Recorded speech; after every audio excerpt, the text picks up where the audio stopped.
Boa noite. Nós estamos iniciando mais um Ideias da Aldeia. Eu sou Cleisa Cartacho e hoje à noite nós vamos conversar com a Patrícia Azevedo Feitosa. A Patrícia ela é nutricionista, membro do Fórum Brasileiro de Segurança Alimentar e Nutricional e faz parte do Conselho Estadual de Segurança Alimentar. Boa noite, Patrícia. Boa noite, Cleisa. É um prazer estar aqui participando desse programa. O prazer é todo nosso, Patrícia. Para a gente começar a falar um pouco sobre segurança alimentar, é importante a gente desmistificar um pouco a relação entre a segurança alimentar e a fome, né? A gente sabe, existem vários dados publicados que no mundo inteiro são em torno de 840 milhões de famintos, né? Só no Brasil nós temos em torno de 30 a 50 milhões de brasileiros que passam fome, né? Como é que você explica, por exemplo, o fato desses números tão elevados e hoje, no Brasil e no mundo, nós não termos ainda uma solução definitiva para esse problema, Patrícia? Bem, a discussão da fome é uma discussão muito antiga, né? E a questão da questão da variação de dados também. Cada instituto nos dá um dado diferenciado conforme a sua pesquisa. Então, realmente, no Brasil, nós temos essa variação, dependendo do instituto que pesquisou, de 30 milhões a 52 milhões de famintos só no Brasil. Desses 840 milhões de famintos no mundo, cerca de 800 milhões estão nos países subdesenvolvidos ou em desenvolvimento. E o que a gente percebe? As pesquisas na agroindústria, no agronegócio, estão muito avançadas. Estamos vendo aí a questão dos transgênicos sendo discutidos aí mundialmente. O problema é que não é só a produção de alimentos que está em questão, né? Antigamente se pensava que a produção do alimento era a coisa mais importante, que teria que se produzir muito para acabar com a fome no mundo. Hoje em dia se produz muito mais do que o necessário para alimentar a população do mundo inteiro e mesmo assim nós continuamos com o mesmo problema da fome de 20, 30 anos atrás. Então a gente percebeu que a questão não é só da produção, mas a questão também do acesso é muito importante. Como o ser humano tem acesso a esse alimento. E por que razão, então, o elemento fome foi tratado somente como uma questão da fome? A segurança alimentar foi tratada somente como uma questão da fome. Quais são os outros elementos que permeiam esse conceito e que auxiliariam, digamos assim, a resolver a problemática da fome, ou pelo menos a minimizar? Bem, o conceito de segurança alimentar é um conceito em construção, mas nos primórdios, logo após a Primeira Guerra Mundial, se tinha um conceito de segurança alimentar completamente diverso do que é hoje em dia. O que se pensava então? Logo após a Primeira Guerra, os países vencedores da Primeira Guerra, eles tratavam a segurança alimentar como uma questão de segurança nacional. E o que eles queriam com isso? Eles queriam impedir que os países menores, ou os países que haviam perdido a guerra, conseguissem comprar alimentos desses outros países produtores. Então, os países começaram a se unir em blocos com a intenção de com aquele bloqueio econômico, como acontece em Cuba hoje em dia. Então, aconteceria na realização, na distribuição de alimentos. E aí, o que acontece? Os países ficariam impossibilitados da compra de produtos e aí enfraqueceria economicamente aquele país. Então, era uma questão de segurança nacional, com esse aspecto estratégico, esse aspecto militar. Já na década de 70, começou-se a discutir o conceito num outro aspecto. Foi o boom da agroindústria, né, dos agroquímicos, dos agrotóxicos. As empresas começaram a produzir em grande escala e a segurança alimentar passou a ter um novo conceito. Que ele queria, esse conceito na época da década de 70? Era o seguinte: eles achavam que havia muita fome no mundo e que acabariam com a fome produzindo muito alimento, como eu já coloquei no começo. E se percebeu, ao final da década de 80, que realmente se aumentou muito a produção do alimento através dos agroquímicos, mas a fome aumentou duplamente. Então a gente percebeu, o mundo percebeu, que não era só produzir. Então na década de 80, final da década de 80 e começo da década de 90, começou uma discussão de que o conceito de segurança alimentar, ele tinha outros aspectos muito mais relevantes. Passava pelo acesso, então. Então a questão do acesso ao alimento, seja o ser humano produzindo, seja ele tendo como comprar, como adquirir. E para ele comprar ou adquirir, ele precisaria ter renda. Então, essa renda já passa para a questão do emprego. Então, a questão também da qualidade do alimento, da quantidade. Será que é só distribuir alimento por aqueles aviões que jogam alimentos como ajuda humanitária? Aqueles alimentos já desidratados? Não. Então, a questão da qualidade é muito importante. A questão também da cultura alimentar. O que adianta a gente estar massificando uma cultura alimentar, como é o caso da cultura americana, para todos os países? Ou seja, globalizando o jeito de comer do americano para todo mundo, né? Então, a questão de valorizar a cultura alimentar, ela valoriza desde as sementes nativas, e também valoriza a questão do povo, porque alimento está diretamente ligado à cultura do povo, daquele povo, né? E também esse conceito ainda chega num outro aspecto, a questão de práticas alimentares saudáveis, a questão da nutrição entra aí. O que é isso? Não adianta a gente comer, mas a gente comer e saber o que está comendo. A questão da educação alimentar é muito importante. Então, esse conceito é muito amplo e chegamos até na questão da sustentabilidade. Então, o que adianta a gente plantar hectares e hectares de soja, como já aconteceu no Mato Grosso do Sul, ali na região de Goiás, deixar aquele terreno desertificado, que não serve para plantar mais nada, né? Porque daqui a 20, 30 anos, aquilo ali vai ser um deserto só. Então, não há sustentabilidade para gerações futuras na produção de alimentos. Interessante que você falou a questão de nós sabermos o que comer, né? E um equívoco que tem a respeito da segurança alimentar é que ela se restringe somente à falta de alimentos, né? Quando está se iniciando todo um debate acerca de um outro problema tão sério quanto a fome, que é a obesidade. Exatamente. Né? Como é que isso está acontecendo no Brasil? Bem, muito recentemente, no mês de março de 2004, a Organização Mundial de Saúde orientou os países para a questão da obesidade em relação à diminuição, orientar as suas populações, as suas comunidades, na redução do consumo do açúcar. Isso como estratégia global de segurança alimentar, estratégia global de promover a alimentação saudável. Por quê? Porque hoje no mundo se vê crianças, população obesa, mesmo em regiões de fome. Ou seja, porque o hábito alimentar está errado, ou seja, o que está sendo adquirido, o que está sendo ingerido de forma equivocada. E esse hábito alimentar, a gente tem vivenciado a mudança desse hábito alimentar aqui no nosso estado, onde, por exemplo, as mães deixam de oferecer uma tapioca ou um suco de goiaba ou de araçá para o filho, para oferecer um refresco industrializado, um skinny, alguma coisa dessa natureza. De que forma essa mudança do hábito alimentar vai influenciar na escolha das coisas que nós comemos, né, digamos assim? Isso também passa pela questão da educação. É muito importante. A gente sabe que qualquer coisa que a gente queira modificar no mundo, a gente precisa de educação. Então, a televisão tem uma influência muito forte, né, na educação das pessoas, na formação, principalmente das crianças, né? E uma mãe que não tem orientação, uma mãe que não teve educação, com certeza ela se deslumbra com aquele achocolatado, com aquele mingau desidratado, em vez de dar um mingau de tapioca, um mingau de banana, uma coisa assim. Então, a educação também ela vai permear a questão de valorização da cultura alimentar. À medida que a mãe tem a orientação de que é muito melhor ela dar uma castanha para a criança do que ela dar um skinny, né, uma batata frita daquela, então, à medida que ela tem orientação, ela pode passar essa orientação para o filho, para os filhos e para as crianças. E as escolas também. Nós aqui no estado, a gente vê como avançou essa questão da merenda escolar nos últimos 5 anos, em virtude da valorização dos alimentos da terra, dos alimentos do pequeno produtor, da introdução do açaí na merenda escolar, entre outros. Patrícia, você citou agora há pouco a merenda escolar. E aí, puxando um pouco para as políticas públicas, o que o Brasil tem de experiência nesse sentido? Bem, o Brasil ele não tem uma política definida ainda de segurança alimentar e nutricional. Por motivação da sociedade civil brasileira, na ação da cidadania contra a fome, a miséria e pela vida, criada pelo Betinho, aquele mutirão da solidariedade, no começo da década de 90, o governo federal instalou o Conselho Nacional de Segurança Alimentar.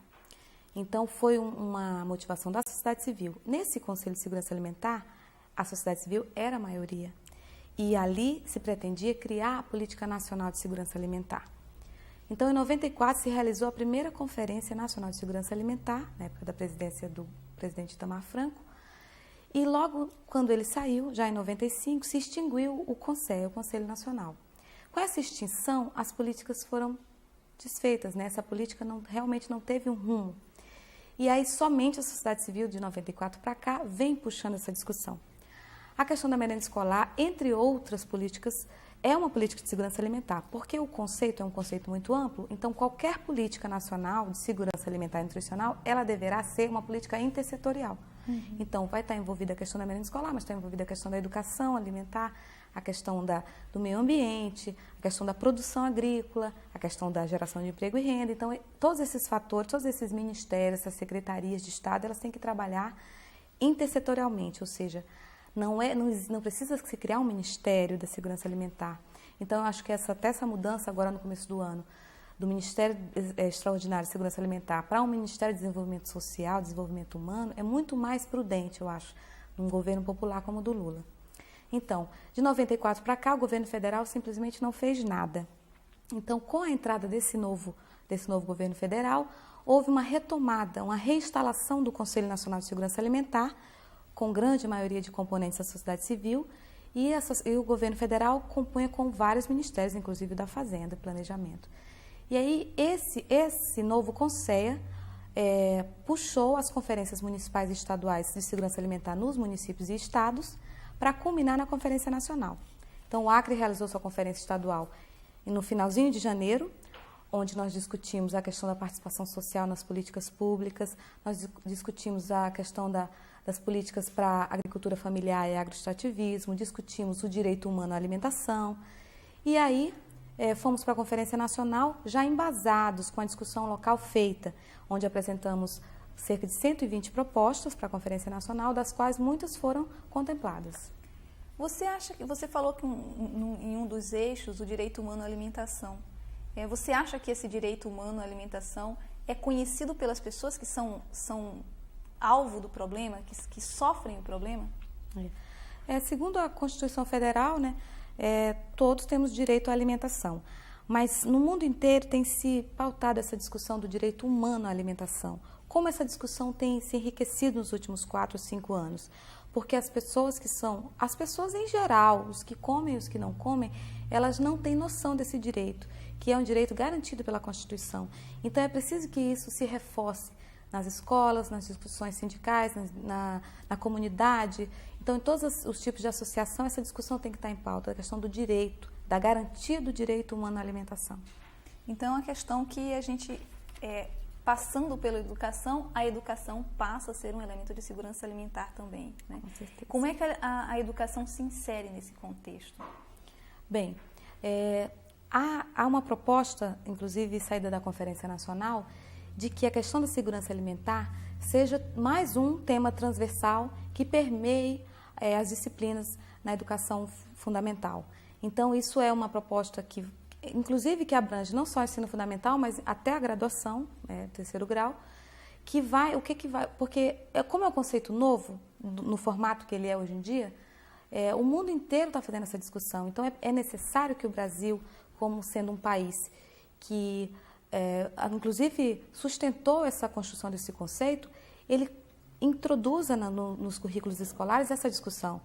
Porque aí a segurança alimentar não vai ser um conceito, o que será a segurança alimentar? Vai fazer parte da vida do cidadão. Levando os elementos, então, à criança e ao adolescente. Nós vamos dar um intervalo rapidinho e logo nós vamos voltar com a conversa com a Patrícia Azevedo sobre segurança alimentar.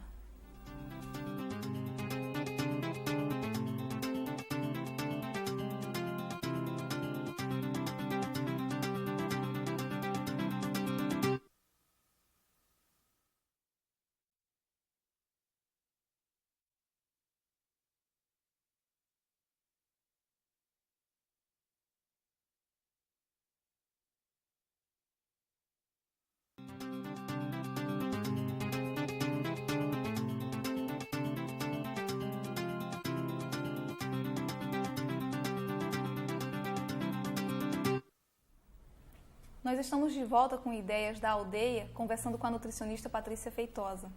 Patrícia, no primeiro bloco você falou sobre a retomada do Conselho Nacional de Segurança Alimentar, que aconteceu no ano passado. E a gente vê, paralelo a isso, toda uma retomada da discussão também sobre segurança alimentar. A que se atribui a isso, essa nova entrada dessa conversa, dessa discussão na mídia? Bem, como o principal mote, o principal objetivo do governo Lula é a questão do combate à fome, automaticamente, quando se cria um programa como o Programa Fome Zero, que é um programa de atendimento emergencial, né? Ele é um programa de segurança alimentar. Ele não é um programa completo, né? Ele não é um programa que atende todos os requisitos do Conceito de Segurança Alimentar, mas ele propõe um atendimento emergencial. Então, a questão da segurança alimentar, por ser um conceito amplo, não quer dizer que ela não possa ter um programa emergencial como esse. É importante que se atenda a quem está morrendo de fome, mas exatamente. Mas é importante também que se dê condição para que essa família saia dessa situação. Então, dentro do formato do Fome Zero, existem também os programas estruturantes, mas é que eles não foram muito bem explorados pela mídia. Então, atualmente, o governo pretende ampliar o programa, pelo que nós estamos sabendo, mas ele também pretende dar um enfoque aos programas estruturantes, que são os programas que vão tirar essas famílias dessa situação de miséria.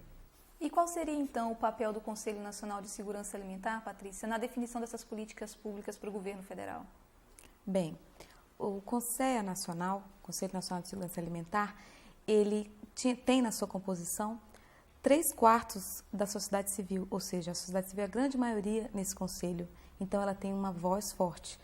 E também é composto por vários ministérios, como eu já falei anteriormente. E o que esse conselho faz? Para que se defina uma política nacional de segurança alimentar, é necessário que se consulte a sociedade. Então, não é consultando pessoas representantes da sociedade no conselho que vai se definir. Então, para se construir essa política, assim como nas outras políticas nacionais, se consulta o povo através das conferências municipais, estaduais e a nacional. Então, os estados realizaram suas etapas estaduais ou municipais e levaram suas propostas de acordo com a sua região, de acordo com a sua cultura, com a sua necessidade. Levando suas propostas para a Conferência Nacional, lá uma discussão ampla com a presença de todos os estados, uma grande delegação da sociedade civil, se foi discutido o que é necessário que vai abranger o país inteiro. Porque não adianta a gente levar uma proposta local para uma política nacional. Então, nós temos várias propostas da nossa conferência que são locais.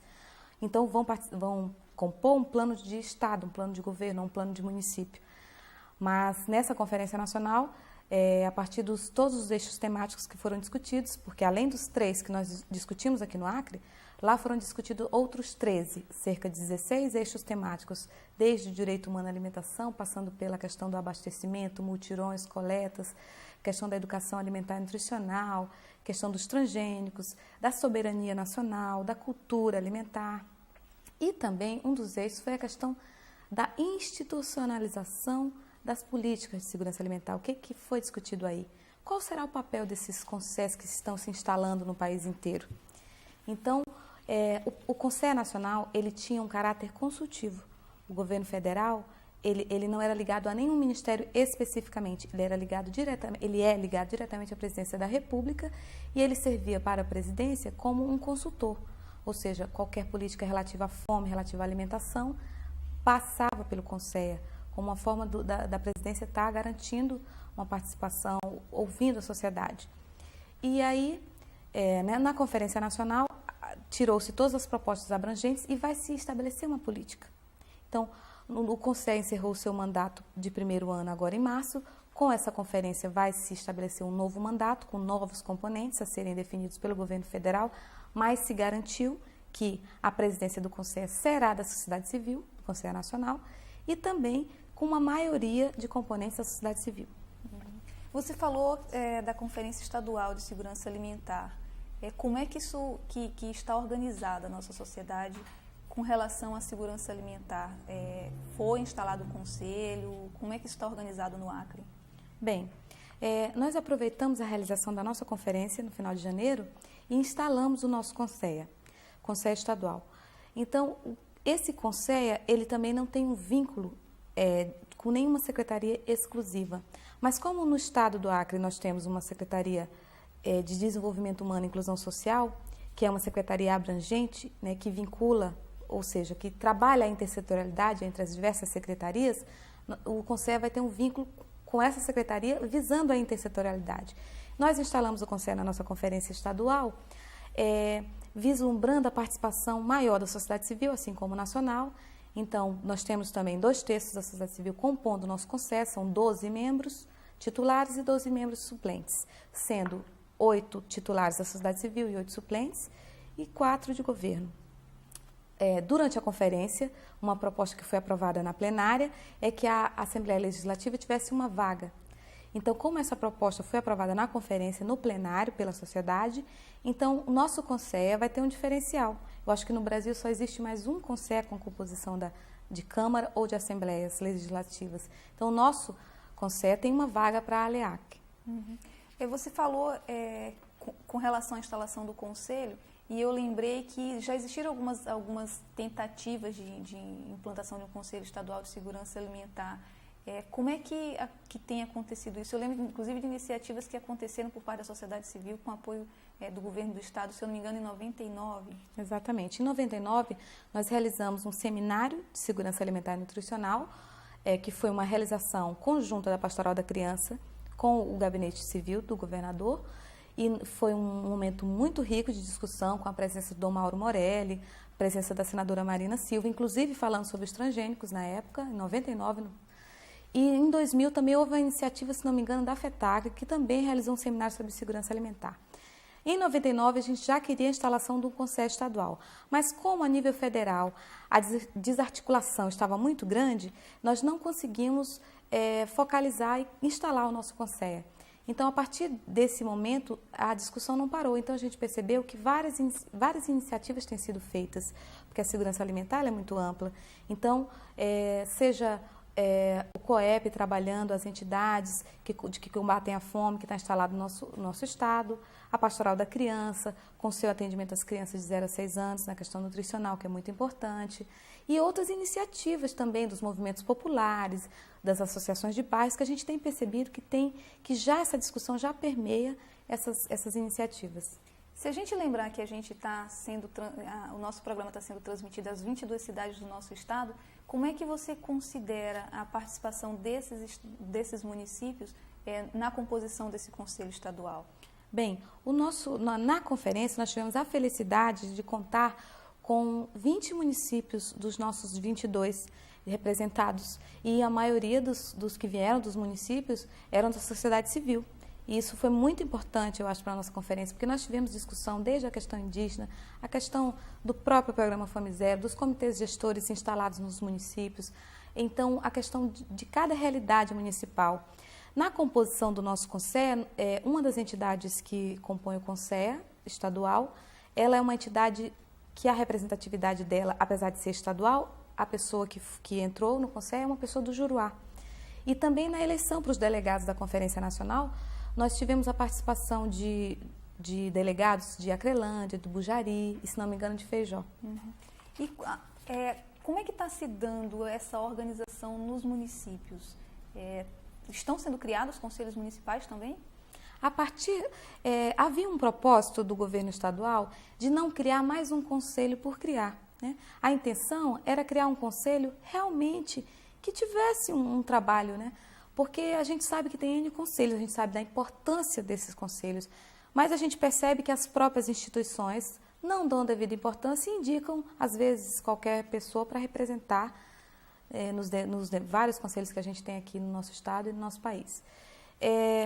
O que acontece? Como nós não tínhamos um conselho estadual, não foi incitada a criação dos municipais. Agora, com o estadual, a gente quer fortalecer essa discussão nos municípios e que sejam criados conselhos municipais, mas realmente com alguma qualidade, né? Então, não que sejam só pessoas técnicas, não é isso. É que a sociedade participe, mas saiba do que está participando e saiba qual é o papel daquele conselho. Você percebe uma diferença entre as propostas que foram trazidas para a conferência estadual do interior, das propostas que foram trazidas pela sociedade civil em Rio Branco? A gente, não, assim, em termos... As demandas. As demandas são plurais, realmente, são distintas. A gente percebe que um município necessita da questão do lixo, é uma questão muito importante, e que na capital não está resolvida, mas está parcialmente, né? Então, eles trouxeram também demandas da questão do fortalecimento do apoio técnico do agricultor familiar, que está lá no Seringal, né? E já aqui em Rio Branco, as propostas também tinham a questão das periferias, de trabalhar os bairros, a questão do saneamento, foi muito importante. Então, cada um puxou um pouco para a sua sardinha, mas foi muito interessante a discussão. E com relação a essa construção feita pela sociedade civil, a definição de propostas, de políticas feitas pela sociedade civil, como é que está essa composição? Por exemplo, tem um peso maior de organizações voltadas para o trabalho com a criança e adolescente, ou o trabalho com mulheres ou com minorias? Como é que isso está balanceado no Conselho? Bem, a Conferência Nacional, ela, de antemão, ela pautou todas as discussões nos 16 grupos temáticos na questão de trabalhar a equidade de gênero, de raça, de etnias. Isso foi uma coisa muito discutida na Conferência Nacional. Por quê? Porque a gente sabe da diversidade, a gente sabe da questão do índio no país, como é que está, a gente sabe da questão também dos quilombolas, né, a questão dos negros, das etnias, das pequenas minorias e a questão da mulher. Então, todas essas questões de gênero, de raça, de etnia, elas foram reforçadas em todas as propostas da Conferência Nacional. Isso é muito importante. E outra coisa muito reforçada é a questão da intersetorialidade. Isso é uma coisa nova, eu acho que os novos governos nos últimos anos têm que tentar trabalhar isso, mas é uma questão difícil de trabalhar, porque cada secretaria de governo ou municipal trabalha de certa forma isoladamente, às vezes faz ações de segurança alimentar e outra também, e às vezes a questão até do recurso gasta-se mais por não haver a intersetorialidade. Então, a gente tem que estar... Isso na sociedade civil também. Às vezes, as entidades da sociedade civil trabalham questões afins, mas não dialogam entre si. Então, o Conselho vai também servir de espaço para esse diálogo. E esses eixos que nós levamos para a Conferência Nacional de Segurança Alimentar, quais foram, você mencionou em 3 eixos, o que foi debatido na Conferência Estadual e levado à Nacional? A questão da agricultura familiar foi muito importante, muito debatida, a questão da terra também. Mas a questão da agricultura familiar acho que foi o eixo que levou mais propostas para a Conferência Nacional. Ou seja, a questão não só do apoio técnico, mas a questão também da valorização da cultura, das sementes tradicionais, a questão da manutenção do homem no campo com condições dignas de produção, a questão da compra dessa produção, né, de como vai fazer esse fluxo de abastecimento. Isso, as nossas propostas, a maioria das nossas propostas tinha um enfoque na agricultura familiar. E no agroextrativismo. Uhum. E essas propostas, então, em termos em nível estadual, como é que elas serão trabalhadas no Conselho? O Conselho pretende, de posse de todas essas propostas tiradas na Conferência Estadual, após essa separação que nós já fizemos do que era da Conferência Nacional, pegar todas as propostas locais, municipais e estaduais e montar um plano local de segurança alimentar. Uhum. E apresentar esse plano para o governo estadual, para as prefeituras municipais, para que cada um possa trabalhar, na medida do possível, possa estar trabalhando alguma daquelas vertentes. Está ligada a qual órgão o Conselho Estadual? Então, o Conselho, como nós no Estado temos uma Secretaria de Desenvolvimento e Inclusão Social, que é a SEDIS, que é uma secretaria que a gente chama de virtual, que ela trabalha a intersetorialidade, principalmente nas ações de inclusão social, trabalha com a educação, com a saúde, com a cidadania, com o trabalho. Então, o Conselho, por ser um conselho consultivo, ele está ligado diretamente à SEDIS, porque ele não pode estar vinculado somente à saúde, somente à produção, somente à agricultura. Patrícia, nós te agradecemos muitíssimo pelos esclarecimentos que você deu para a gente aqui com relação à segurança alimentar. Eu agradeço a oportunidade, espero que a gente consiga ter um plano local de segurança alimentar e nutricional. E nós damos uma boa noite para as nossas 22 cidades do estado e ficamos por aqui com o nosso Ideias da Aldeia. Até o próximo programa.